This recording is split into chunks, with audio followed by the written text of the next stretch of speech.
Selon l'envoyé chinois Fu Song, un officiel du ministère chinois des Affaires étrangères, les 5 signataires restants de l'accord sur le nucléaire iranien ont convenu de ne pas réimposer de sanctions internationales contre l'Iran suite à des mesures que certains considèrent comme une violation des termes et des conditions de l'accord nucléaire signé en 2015. Je pense que tous les pays doivent se retenir d'entreprendre des actes susceptibles de compliquer davantage la situation. À ce propos, laissez-moi être très clair.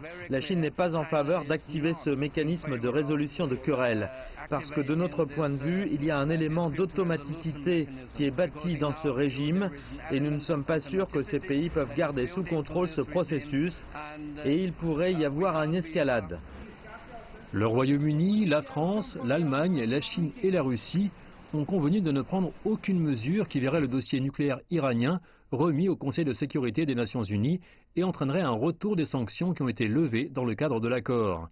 L'Iran a commencé à réduire des engagements dans le cadre de l'accord sur le nucléaire après que les États-Unis l'ont quitté en mai 2018, Donald Trump disant qu'il constituait un échec à contrôler le programme iranien de missiles balistiques.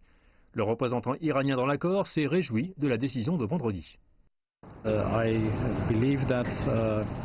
Je suis convaincu que les participants à l'accord, les Européens, la Chine et la Russie, cherchent à trouver des solutions pratiques, afin qu'ils puissent continuer leur coopération économique avec l'Iran. Nous constatons le sérieux de ces pays, mais bien sûr il y a des problèmes et des obstacles sur le chemin.